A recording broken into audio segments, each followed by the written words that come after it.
Hey, hey, hey, KQKC, boxing. Will Terrence Crawford versus Earl Spence be more exciting or less exciting than Earl Spence versus Sean Porter? Details right after this.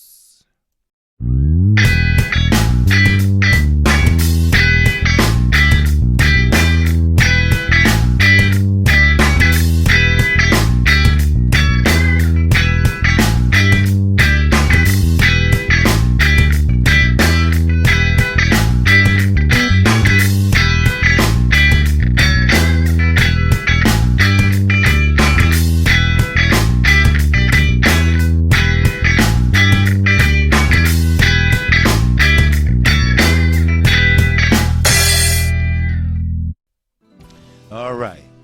Man, every time I listen to that intro, man, that intro is funky. It is funky. Man, it is. Anyway, Terrence Crawford versus Earl Spence. Earl Spence versus Sean Porter. Now, which one will be exciting? Now, some people have said that maybe, just maybe, Spence versus Porter would be more exciting than Terrence Crawford versus Earl Spence. Now, they both are step ups for Earl Spence. Earl Spence now will face adversity if he faces adversity. Sure, Sean Porter is going in as the underdog, but Sean Porter is very, very a comfort fighter. Sean Porter does not flinch. Sean Porter might throw a jab as a range finder,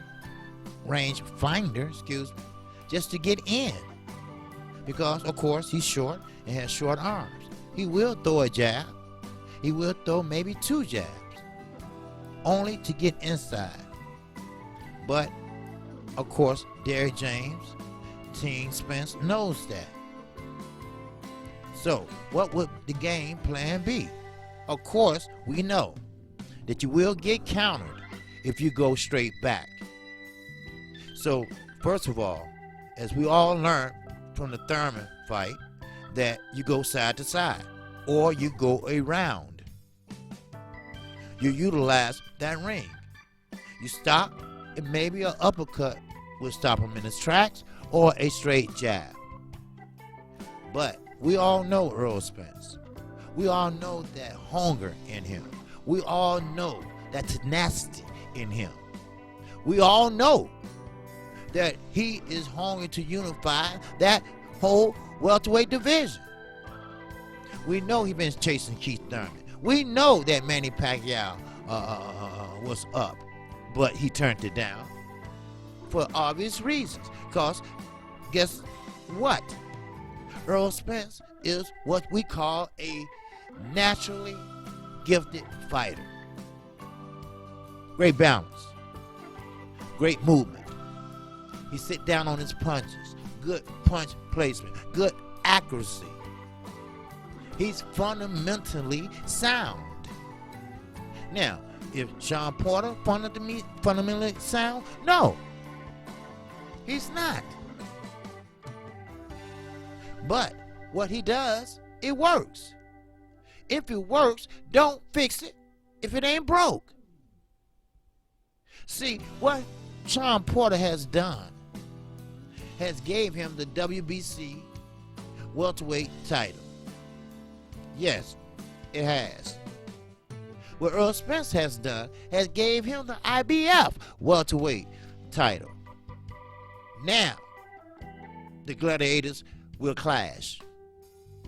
Now, it has to be one winner to go home with their hands raised, not once, but twice. Now, myself, personally, I can't speak for anyone else, but I would say Earl Spence will go home with that unanimous decision.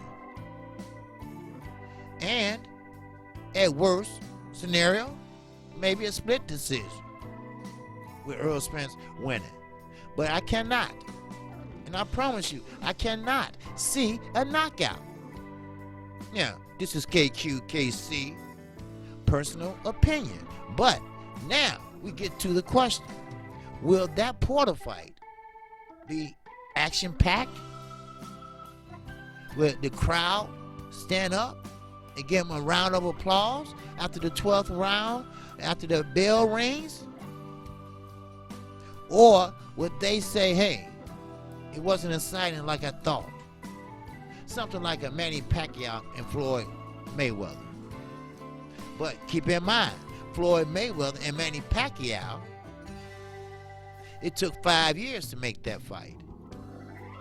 So, of course, if you 45, by the time you fight, you 50. On your way to 51. So, of course, you lost a step or two. Now, Sean Porter, Earl Spence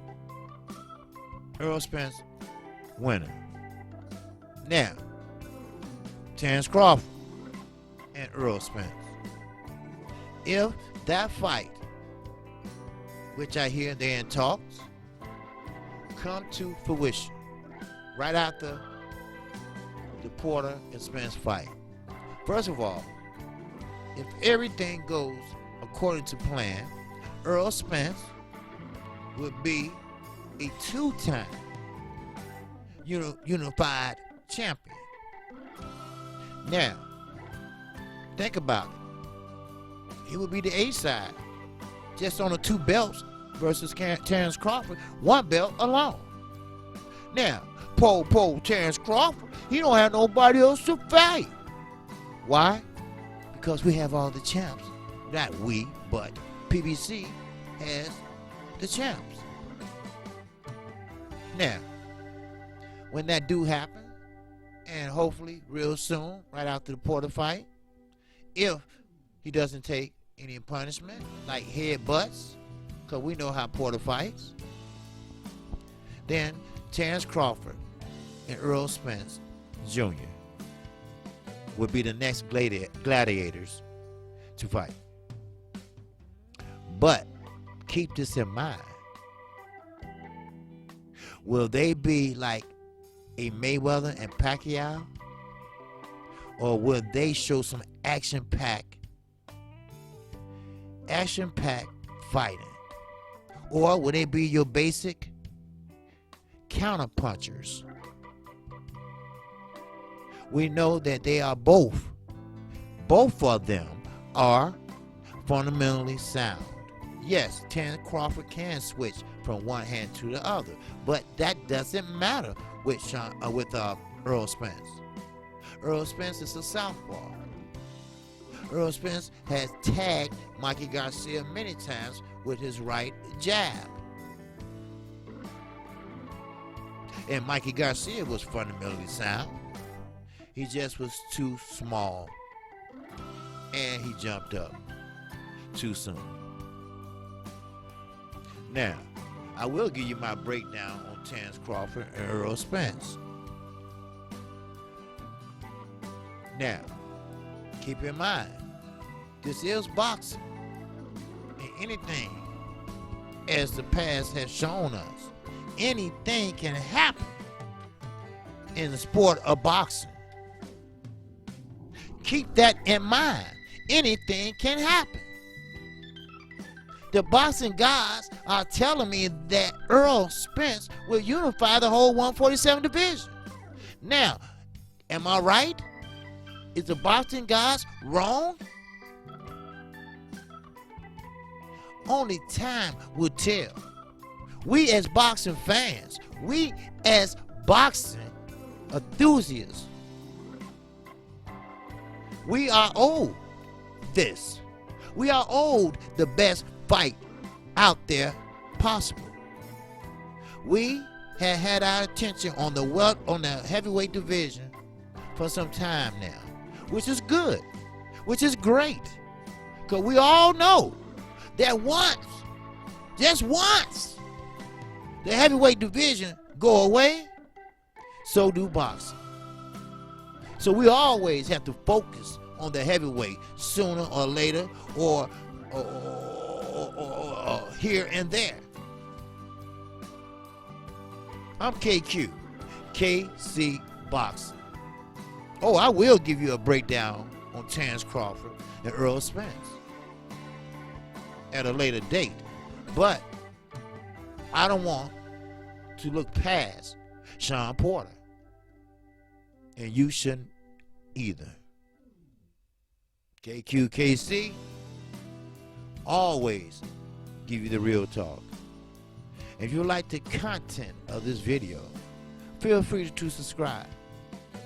And also, hit the icon bell. You will get notified each and every time I do a video or a live stream. You can catch my show between 12:30 p.m. Central Time, Monday through Friday. And also, join me, my co-host, Blood Boxing, and my host for non-international boxing on OG Boxing Talk on Sunday. That's 8 a.m. Central Time. With that, KQ, KC, I'm out, and I'm on to the next one. Peace and love, and shout out to the LDBC. All right.